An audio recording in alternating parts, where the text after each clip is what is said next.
So, what's trending? Bridging your Catholic faith with your everyday life. You're listening to Trending with Timmerie on Relevant Radio.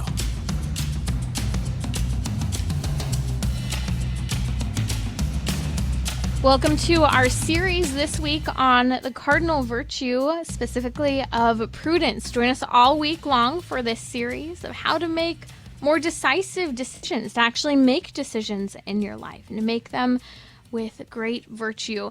We're also going to discuss the sign of the cross, why we should make it more often, why it used to be a part of the liturgy and a part of the early church's tradition in a way that we've lost today. Joining me now is Reggie Littlejohn. Reggie Littlejohn is the founder and president of Women's Rights Without Frontiers. It's an international coalition that exposes and opposes forced abortion, gendercide, and sexual slavery in China. Reggie has briefed officials at the White House, the United States Department of State, as well as the United Nations and the Vatican. She is a practicing Catholic, and I've not shared this before, and I don't know if Reggie remembers, but some years ago, I think when I was in high school doing pro-life work, I have always admired her work in China, especially against the one-child, now three-child policy. And so I had written, and she was so kind in the midst of everything that she was doing, writing back to me via email. And so I've always admired her work and her bold voice in the face of incredibly challenging circumstances in China, yet her organization is one of the few who has people on the grounds to help save babies' lives and the lives of women and the fathers in the face of a radical and forced abortion policy that China implements. Welcome to Trending, Reggie. Thank you so much, Timmerie. It's an honor to be here. Let's dive into a little bit of your work in China. One of the things that I think is extremely beneficial about this conversation, if you're just joining us, is that what's happening in China has actually received bipartisan criticism from both sides of political parties and even from both sides of the pro-life and pro-abortion movement. So if you know someone who's pro-abortion, these atrocities occurring in China and the hope-filled stories of Women's Rights Without Frontiers is a means for having conversation, building bridges with those people who might disagree with you on abortion. Reggie, can you share with us a little bit about the now three-child policy and the work you're doing to save lives there in China? Well, yes, thank you, Timmerie. So people think that because China has moved from a one-child policy to a two-child policy and to a three-child policy, what that means is that coercive population control has ended in China, and that is not true, unfortunately. On a couple of fronts, you mentioned bipartisan support. There is bipartisan support, across the spectrum of people, their different positions on the life issue. Bipartisan support against what the Chinese Communist Party is doing to the Uyghurs in Xinjiang, which is they've been officially declared by Secretary of State Pompeo and new Secretary of State Blinken, officially declared to be committing genocide. And one of the major ways that they are currently committing genocide is through forced abortion, forced sterilization, and infanticide. And that has been condemned by everyone. There's no one who is supporting that. And that's regardless of whether or not you've had one child, two child, three children. That is absolute intentional genocide occurring for the Uyghur people. Well, this is the situation. Yes, they are intentionally trying to basically break the backs of the Uyghur people, and they've been using the two-child policy as an excuse. So, under the two-child policy, every couple is allowed to have two children, so they have been putting in internment camps people who have had three or more children, saying that they had too many children and taking their children away. So when China shifted to a three-child policy earlier this year, I called upon the Chinese government to release every parent that was being interned in basically a concentration camp in Xinjiang and restore their children to them. And, of course, we've heard nothing about that. They're not going to do that. But that's the excuse that they use to put these people in internment camps.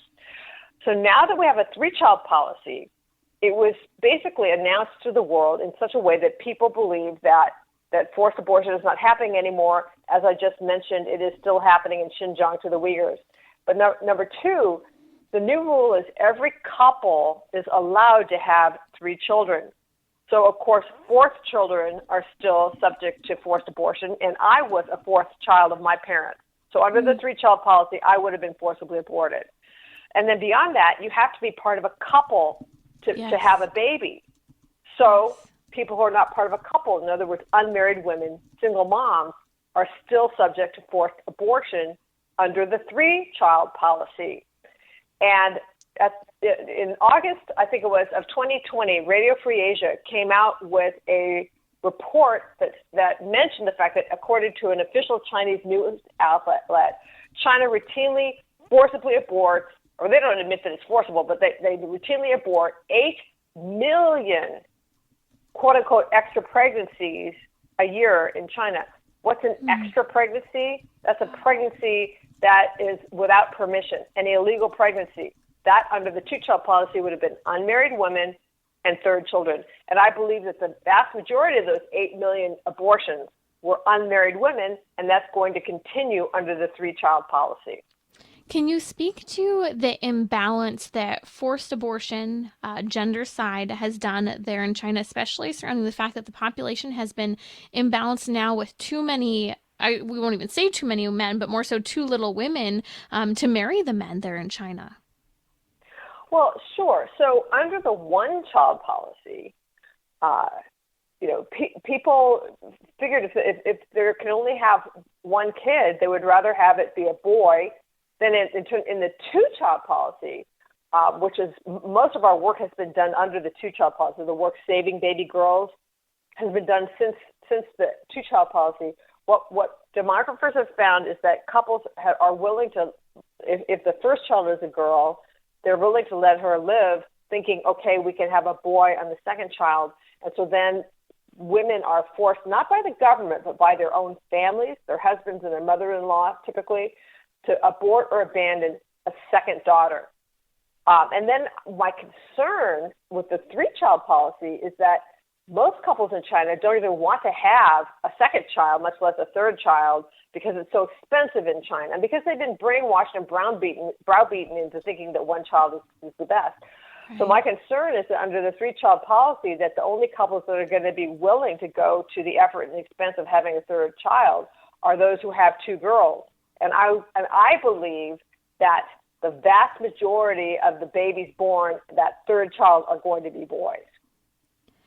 Let's discuss a little bit more of what happens if someone was, let's say, born illegally. Because as you've laid out, now currently there's a 3-child policy. But if you're unmarried or if you have more than 3 children, that child is not approved of by the government. So what happens when these children, in unfortunately the rare instances, actually do make it to term, are born? What is their legal status in society there in China? So it depends on where in China the child is born.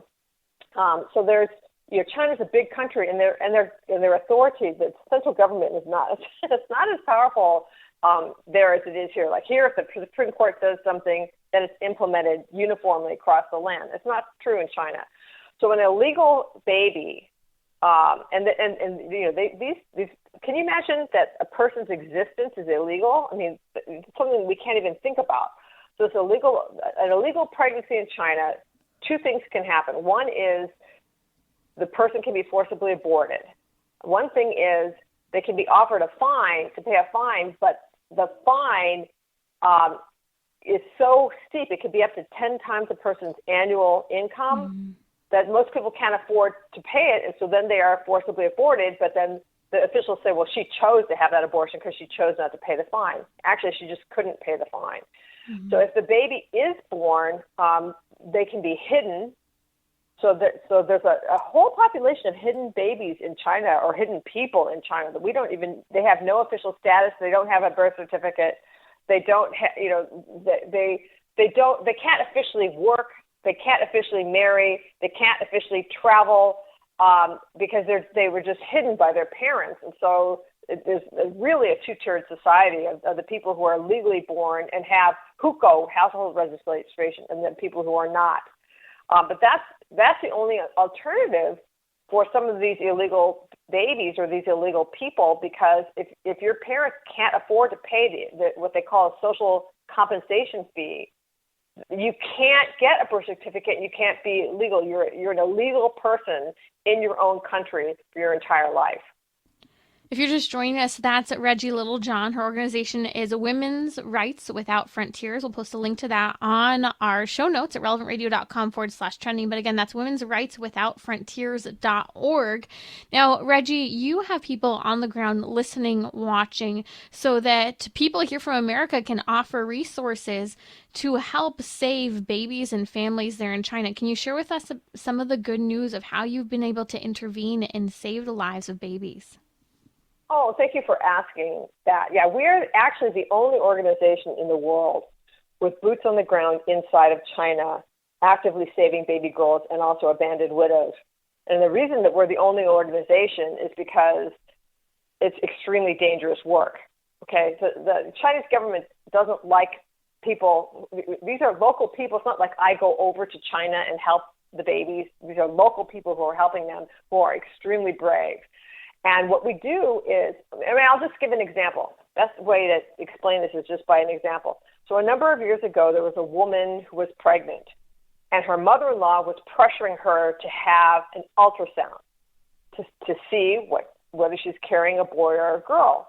And she resisted because she knew what that ultrasound meant, that if it was a boy, she could keep the baby, and if it was a girl, she would be pressured to abort the baby, and she didn't want to abort her baby, so she dragged her feet until she was well along into her third trimester, finally went in to get the ultrasound, and discovered that not only was she carrying one, but she was carrying two baby girls, twin girls. Mm. So what would be a cause for immense joy and celebration in the United States was catastrophic for her, because her mother-in-law started pounding her, not physically, but verbally and emotionally, to terminate that pregnancy, because even under the two-child policy, she would use up her entire quota of children, and they would both be girls, and she didn't want to, and she was desperate, and she didn't know what to do.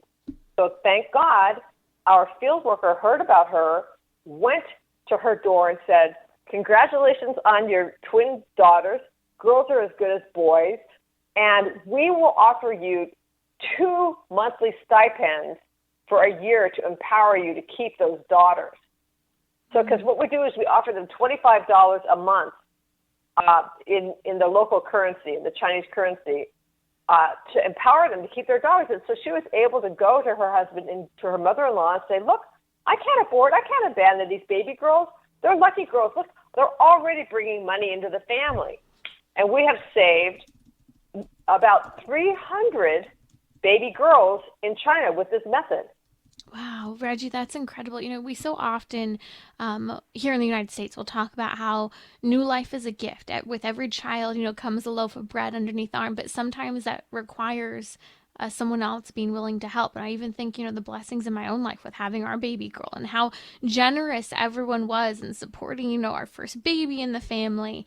And this is what you are doing in China, in a culture that has radically become pro-abortion because of forced abortion. It has become pro-gender side, where they're keeping one type of baby over the other. And what is the equivalent of 25 Chinese dollars to American dollars? It's about 160 yuan. So that's sizable money in the Chinese countryside. These families are so poor, wow. and my the lead field worker once broke it down for me, like how many eggs, how many bushels of wheat, how many baskets of vegetables would have to be sold by the parents in order for them to have a net profit of $25. And it's just backbreaking to think of it. So this is a real incentive to them. By American standards, it's like give up one Starbucks a week, and that's what you have, just about, maybe 2 Starbucks a week, and you can help save a life. Wow, that's incredible. It's amazing the capacity for our generosity to actually help people. So we are praying for you and the work that you're doing for your field workers to be able to reach these people before abortions are forcefully occurring or pressured into happening. And so again, if you would like to support Women's Rights Without Frontiers and the work that you're doing on the ground there in China, as Reggie mentioned, they are the only organization on the ground helping women to keep their babies, fighting against gendercide and outright genocide occurring there in China. Check them out at womensrightswithoutfrontiers.org. I'll post a link on social media. We're going to come back with Reggie Littlejohn and we'll discuss some of the challenges there surrounding human rights violation and their currency surrounding social currency surrounding surveillance state that China implements with anything from practicing your faith, posting on social media, to how many children you have. Don't go away. We'll also come back, continuing our series on the cardinal virtue of prudence. And also today, why do we make the sign of the cross and why should we make it more often?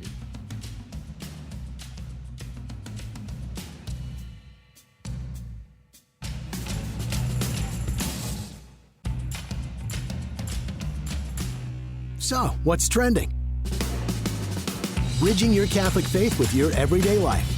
You're listening to Trending with Timmerie on Relevant Radio and the Relevant Radio app.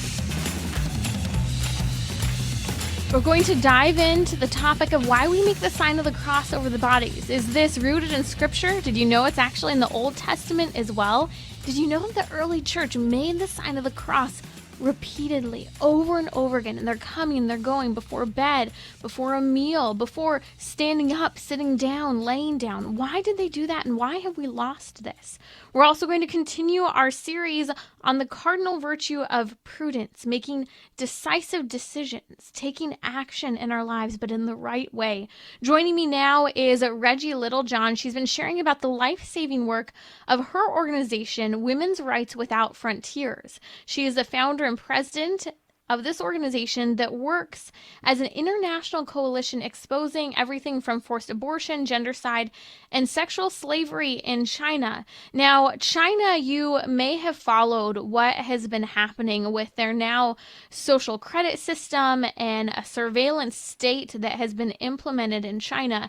I had known this was happening, but I remember a couple years ago, I met a young woman about 20 years old who was adopted from China, as was her younger sister. Her sister was adopted when she was about 11 or 12 years old, and she had been with her adoptive family since she was about 8. And she shared how scared her little adopted sister was over the use of social media in the United States, because in China, the use of social media is often banned, or when various opinions are shared contrary to the Chinese Communist Party, there's a punishment for the family, financially, politically, morally, even just the capacity to go about living your life day to day. And so joining me now to discuss this surveillance state in China and the social credit system is Reggie Littlejohn. Can you share with us a little bit of what's happening with the social credit system and how it impacts people from the day to day? Well, Timmerie, the social credit system is something that is relatively new. It's just been rolled out in the last couple of years. And what it has to do with is it is putting everything about a person digitally into one centralized place so that they can come up with a score of you as a person. So what they centralize is they have facial recognition, they have real-time geolocation, meaning they know where you are physically because of your phone, right? They track also your social media posts, as you mentioned, your internet search history, because there are things in China that you're not allowed to search for. You're not allowed to search, for example, like what happened on Tiananmen Square, or issues concerning Taiwan or Tibet or Hong Kong. Any of those searches will get you in trouble in China. So then also your online purchase history, okay? Anything you bought, your credit card, your bank account, your criminal history, your medical history. So they put all this together in one centralized database, and they come up with a number. And that number represents whether you are a reliable citizen. So if you have a high social credit score, you can lead what looks like a normal life, except you're a slave. Because if you step out of line in any way, like if you search for Tibet or anything like that, they have these internet police that will actually show up at your door, and who knows what will happen to you. People have been detained because of their internet searches. Okay, so if you have a high score, like you always do, you never take issue with the government. You completely agree with the government's narrative. You're a strong supporter of the Chinese Communist Party. You can lead what looks like a normal life. If you start departing from that, like you start searching for things that you're not supposed to search for, or you buy a book that you're not supposed to buy, of course, they probably wouldn't even be available in China. But if you post something critical of the government, your social credit score can go down. So then what happens? People who have a low credit score, they're not allowed to officially travel. They can't borrow money, so they can't buy a home. They can't have a mortgage.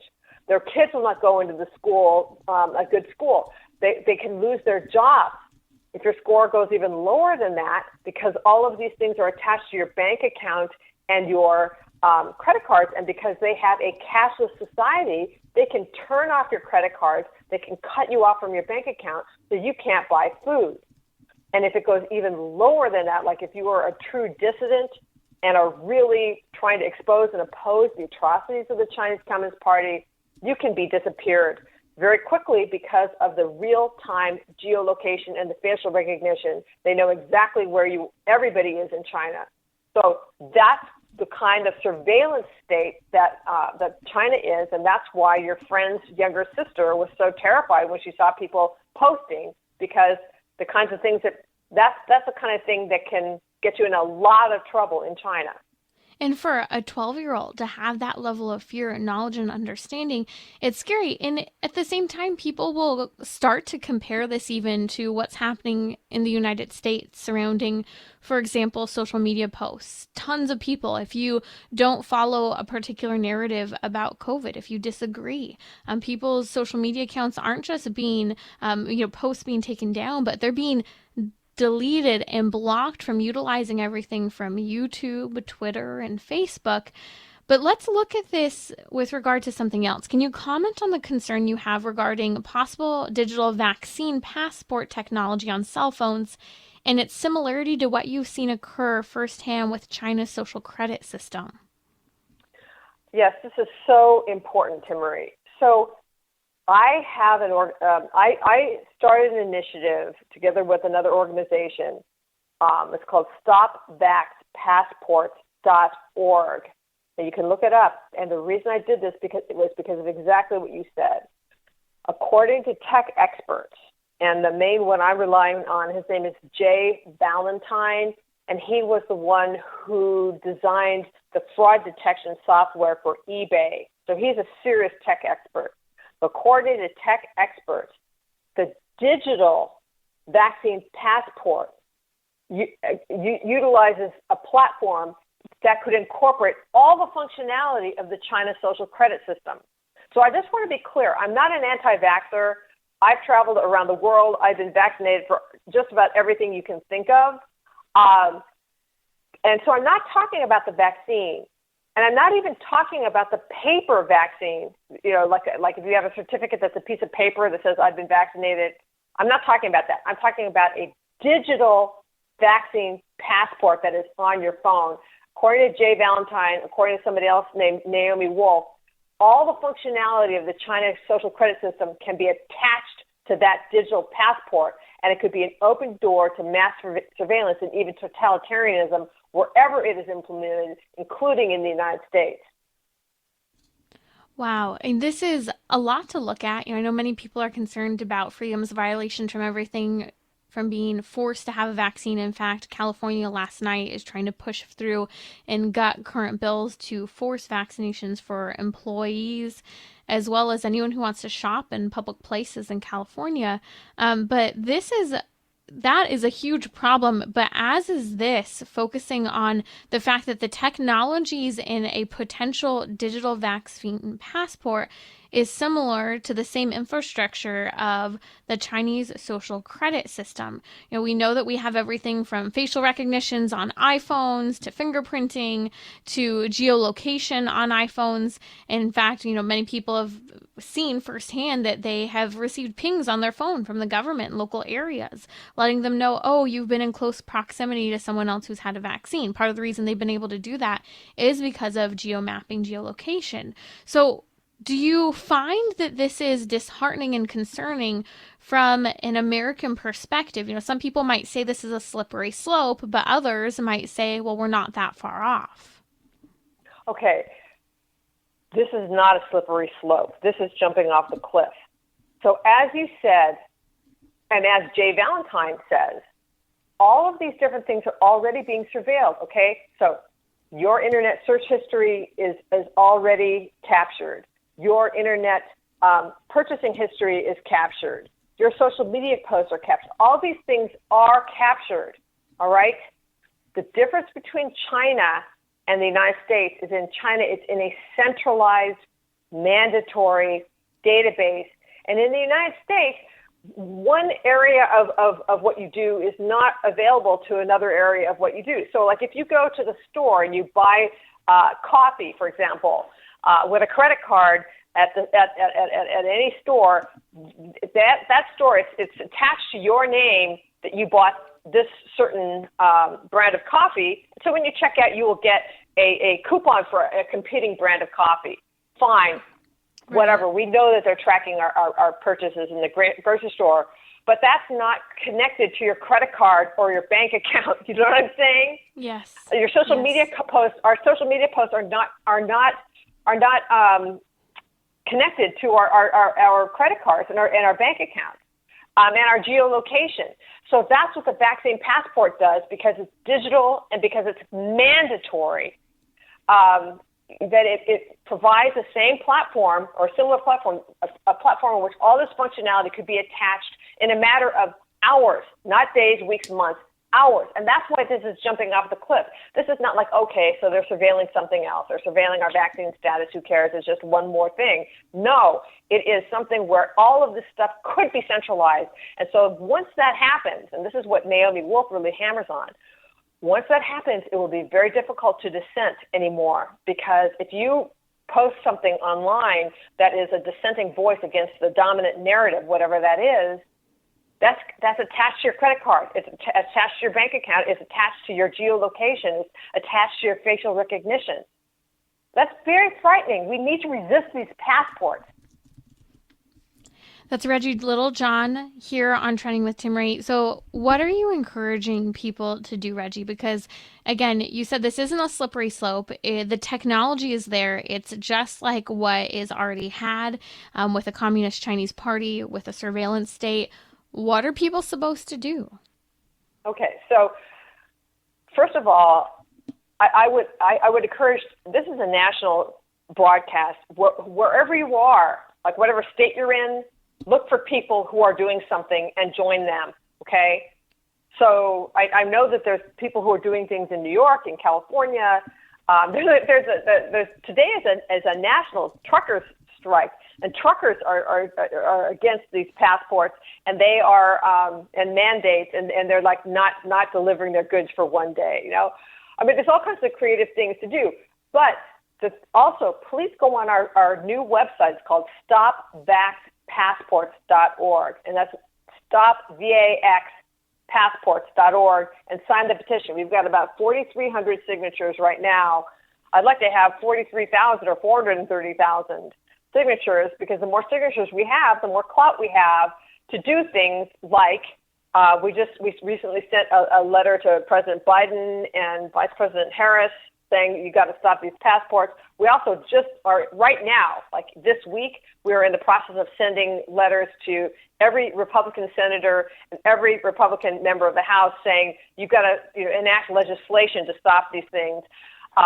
So please sign the petition, and that enables us to say we've got this large number of people who agree with us, and you've got to listen to us.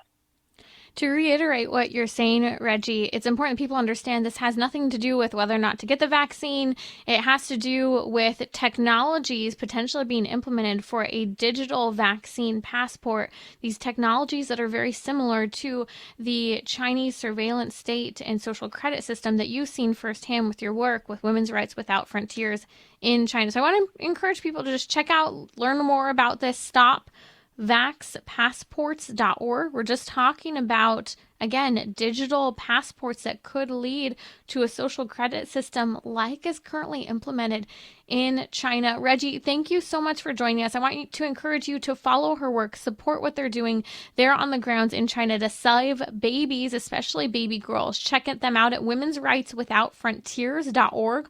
I'll post a link to that on social media as well as in the show notes for today's show at relevantradio.com/trending. I'll be right back to discuss and continue our series on Prudence, a cardinal virtue, as well as why we make the sign of the cross and why we should do it more often.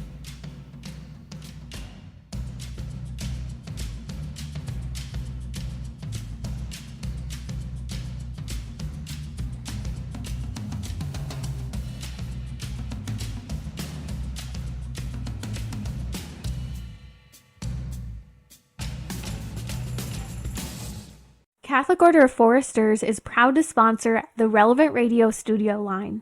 For information about employment opportunities and flexible premium life insurance plans, visit relevantradio.com/forester.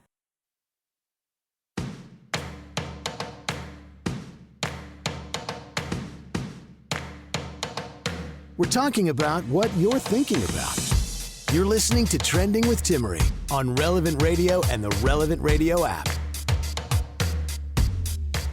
Have you ever pondered the purpose for making the sign of the cross? We'll discuss that in just a little bit, how it's rooted in sacred scripture, even the Old Testament, and why we should make it more often. Let's discuss now our cardinal virtue that we have been pondering this week in our series on prudence.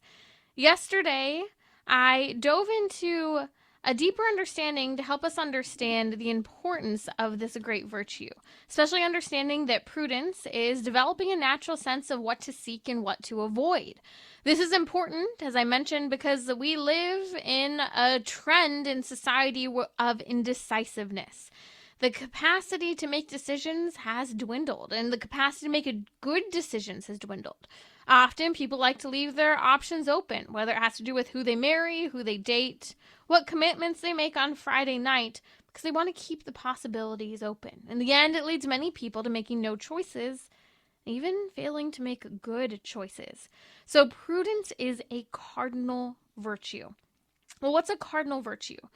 Well, a cardinal virtue has to do, as the tradition has held and discussed, with helping us to understand that these are the most important virtues. They are the principal among all virtues, and especially the virtue of prudence.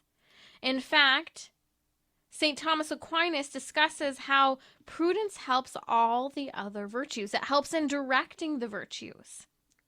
Prudence itself resides in the intellect. It's an intellectual decision, and prudence, being a cardinal virtue, has to do with helping us understand as a cardinal virtue that it's a door hinge to all the other virtues. I remember seeing some years ago an icon of a door, and on it had 4 words, prudence, and then the other 3 cardinal virtues of justice, fortitude, and temperance. And then it listed other virtues as well that are very important, but it showed how prudence, followed by justice, fortitude, and temperance, are the most important. And the reason we talk about them as the cardinal virtues or the door hinge virtues is because these virtues are what all of the other virtues hinge upon. You have the hinge on a door holding up the door. This is how we open and close it. If the door hinge isn't functioning properly, well, then the door isn't functioning properly. We might not even be able to walk through. We might make a loud noise, for example, which occurs right now in my house, and wake up the baby if you open the door. You might scrape the wall. You might even break the door. This is why having those hinges strong are so important. And specifically, prudence holds a primary place among the 4 cardinal virtues, above all the other virtues. Of course, setting the theological virtues aside that are on a totally different level because they're the 3 theological virtues. You see, let's dive in a little further into this virtue of prudence. St. Thomas Aquinas discusses, and we were talking about this yesterday, the importance of making decisions. He talks about how the prudent man considers things afar off. That is, he has foresight. I'll go on. He says, insofar as they tend to be a help or a hindrance to that which has to be done at the present time. So a person who is prudent has foresight as they consider things. And this helps them in either a good way, helping them along their decision, the functioning of their life, or it becomes a hindrance based on the decision they make at a given moment. That's why we discussed yesterday why you have to have context, perspective, good intentions, and be reasonable, and even have a process of comparison when making a prudential decision. Aristotle, the great philosopher, says a prudent man takes a good counsel. Let's talk about this. Because what does it mean to take good counsel? Who do you consult with to make your decisions? Taking good counsel is something that many of us need to ponder more often. Do I seek counsel by praying? Do I seek counsel, which, by the way, counsel is one of the 7 gifts of the Holy Spirit? Do I read to inform myself, to inform my conscience, to inform my decision-making before making a prudential decision for myself, the life of my family, and others? Do I consult important people, family members, those people who have had experience in a particular decision, wise people I know? See, counsel is part of what's at the heart as well of a prudential decision. Aristotle also said that prudence is right reason applied to action. But are we taking the moment and the time to ponder, think through, work through, anticipate the future, and make a decision? No decision will be absolutely perfect per se.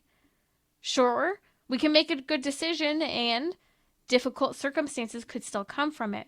But we are challenged to make prudential decisions that bring about the best possible outcome. Again, we talked yesterday about good decisions leading to good ends, good goals. Thomas Aquinas discusses how prudence is oriented toward wisdom about human affairs, about human goods, that it moves, in a sense, the human person not just toward common sense, but prudence when it comes to the human person, wisdom surrounding man. Now, wisdom properly has to do with the things of God, the highest things, but prudence is a form of wisdom when it comes to man. So we need to ask ourselves questions as we talk about making prudential decisions. And I want to walk through these questions because I think this is important homework for us in order to grow in our virtuous life, to grow in our character, to form our character, to make better decisions, and to start making decisions. As I said before, there's a trend in the culture to not make decisions, to just wait for things to hit a point of absolute implosion, or where you're forced into making a decision and your options have now become limited. Maybe it's because we want limited options because we don't think through those choices that we don't want to make. So here are some things for us to ponder. And I want you to really work through this. Do I care to make an informed decision? Or do I just wait for things to hit a crisis mode? Or do I wait until my options are so limited that it becomes easier? Now, there's nothing wrong with waiting things out, but that is also in and of itself a prudential decision to wait things out. That is making a decision. Also, do I prepare in advance for what to expect, to anticipate certain decisions that might need to be made? For example, let's say I want to buy a house. I need to make prudential decisions now about my spending habits. How many times I eat out. How many quick Amazon orders I make even for simple things in my house. Am I preparing in advance for future decisions and future outcomes? My third question that I want to encourage you to ponder is, do I seek counsel? Again, I listed earlier, virtue of prudence really rests on us taking counsel and making decisions and understanding things. Now that counsel can and should start first and foremost with prayer. Now, don't, I beg you, become that person where you might ask someone, and I think this is a problem for people of faith. People will, maybe I ask you to do something, to volunteer in a particular project, and someone will say, I'll pray about it. Praying about it is important. Very important. You should say, I'll pray about it. But sometimes people use prayer as a crutch. They'll say, I'll pray about it. I'll pray about it. And they use that as their excuse to not say yes, to not say no, and to not make a decision. They say, I'll pray about it because they don't want to necessarily think about it. Now, I'm all about abandoning our decisions, our desires, our needs, our choices to God. But as we're praying and abandoning these things to God, we also need to make an intellectual decision along the way. That our intellectual decisions are informed and formed by prayer. Now, also remember that one of the 7 gifts of the Holy Spirit is counsel. So who should our predominant counselor be when making a decision? It should be the Holy Spirit. It should be prayer. But sometimes our prayer and our good counsel is informed by understanding of the church's teaching. Sometimes this gift of counsel could be informed by spending time with wise individuals, people of faith. Reading is another, and education is another important means of making prudential decisions, a faith-filled, philosophical, and intellectual decision. People are also important at times for making decisions. Our family members, our spouses, our relatives, those who have experience in particular situations, wise people we know. You know, there seems to be a trend where we go to make a decision and we inform our decision quickly with some social media influencer that we love. Well, so-and-so did this, I'll try it too. Well, that particular influencer you follow on social media might have any number of different life circumstances that you and I know nothing about. We're only seeing the facade of the character that is presented on social media.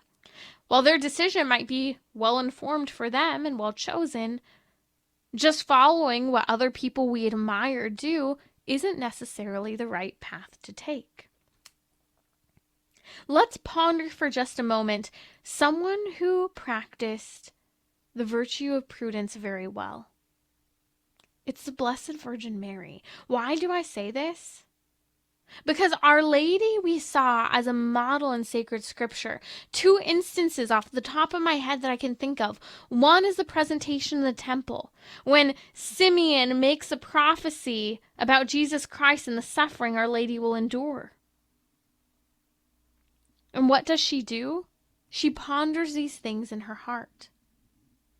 Again, Jesus Christ is lost in the temple, and for 3 days, Joseph and Mary are searching for him. She finds Jesus and she asks Jesus, why have you troubled your father and I so? And Jesus says he was in his Father's house. He's doing his Father's work. And Our Lady yet again pondered these things in her heart. She took the counsel of Christ. She made a decision on what steps to take next. Even if her next steps weren't immediate, she was directing herself through a prayer-filled intellectual pondering. So 2 more questions to ask ourselves as we talk about prudence today. Do I think about my choices and the execution of the decisions I've made? And the last thing to leave you with, at the end of the day, when you make that examination of conscience, which we should do every day, thinking about the good we've done, how we've grown, and some of our challenges and virtue, but also pondering the challenges, the bad habits, and the outright sins that we commit. As we examine our conscience, ponder, am I making prudential decisions? Am I prudentially working through these difficult circumstances that I know are temptations for me, that I know I've sinned with? This is how we will grow in the cardinal virtue of prudence. Thanks for joining us in our series on prudence. We'll continue this all week long. If you missed yesterday's show, kicking off our series on prudence, head over to relevantradio.com/trending, where you can subscribe to the podcast, listen on demand, and share this episode. I now want to dive in to why we should make the sign of the cross more often. So I think I've shared before that I regularly attend the extraordinary form of the Mass, the Latin Mass, on Sundays. And I've also been exposed to many other liturgies, two in particular that I've frequented quite often. My husband's a Maronite Catholic, which is the Lebanese rite of the Catholic Church. And something I've noticed with everything from the Maronite rite of Catholicism to the extraordinary form of the Latin Mass to also the Chaldean Catholic rite of Catholicism. All three of them, and I've attended them many times, participated in the liturgy, received the Eucharist, make the sign of the cross far more often than we are accustomed to in our modern liturgy, but also in our day-to-day lives. The sign of the cross is more often a daily, and not just daily, but even minute to minute, hour to hour, part of the Christian life. And so I want to discuss why we should make the sign of the cross more often. In fact, all the time. And maybe the only time you make the sign of the cross is when you walk into a church on Sunday, dip your fingers in the holy water font, receive the opening blessing from the priest, receive the closing blessing, and then on your way out, you make the sign of the cross again. And the next time you make it is a week away from then. Or maybe you also do pray throughout the week and you make the sign of the cross when you begin and end your prayer, and hopefully when you begin and end your prayer before meals. That's a start. But Jesus Christ has encouraged us to, one, pray without ceasing, and two, Jesus Christ has also encouraged us to pick up our cross and follow him. One way we can pick up our cross and follow him is by literally making the sign of the cross over our bodies time and time again. Let's talk about some of the biblical roots of the cross, because making the sign of the cross on our bodies is an important reminder to unite our suffering, our challenges, our joys, our works to Jesus Christ and his cross, reminding ourselves to be humble and not to think that it's just me, myself, and I alone doing the good work that I do, or suffering and working through the challenges I experience. The great theologian Tertullian, who lived around the year of AD 160 to 225, actually writes about how the early Christian church crossed themselves time and time again. In fact, he said, in all our travels and movements, in all of our coming in and going out, in putting on our shoes, at the bath, at the table, in lighting our candles, in lying down, in sitting down, whatever employment occupies us, we mark our foreheads with the sign of the cross. That's St. Tertullian, an early member of the Catholic Church, an early church Christian. Do we make the sign of the cross when we lie down, when we light candles, when we turn on the lights? That would be the equivalent of lighting candles today. Do we make the sign of the cross when we put on our shoes? Ponder, even after each shoe that we put on. You see, this actually has a great roots in the Old Testament. In fact, the prophet Ezekiel speaks of a vision he has in Ezekiel chapters 8 and 9 in the Old Testament, where Jerusalem is committing all these infidelities, wickedness. They're failing to worship God, and they're actually worshiping the sun. That is, their elders, those people who should be leading the community. And we read in Ezekiel chapter 9 that God's mark is encouraged to be put upon the bodies, the heads of the faithful. A mark that was traced as the Hebrew letter Tav, which is the last letter of the Hebrew alphabet, which, by the way, means truth. Now, this letter, last letter of the Hebrew alphabet, is depicted either as an X or like a T. Now, in Ezekiel chapter 9, God says in this vision, touch no one upon whom is the mark. This is the mark, which resembles the crucifix, Jesus' cross. In the book of Revelation, written by John, the last book of sacred scripture, we know that the saints, those who have already traversed the earth, have been made worthy of the kingdom of heaven, have lived a life in Christ, a sacramental life.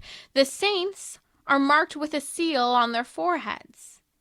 That same seal, that same mark. Now today, we as Christians can be marked with this same symbol. A symbol of our salvation, a symbol of protection from Christ, a desire to be set apart, to wear and bear the cross of Christ, to be preserved from corruption, and to make a bold and loving commitment to Christ and his cross, to be courageous in marking ourselves even publicly with the cross, to be strengthened by the cross, and to participate in the battle for our soul and the souls of others. We should make the sign of the cross over and over again throughout our day, as the early church has said and pondered over and over again, from Tertullian to St. John Chrysostom, who said this is a staff, a weapon, an impregnable fortress, that is, making the cross over our bodies. He says neither man nor demon will dare to attack you.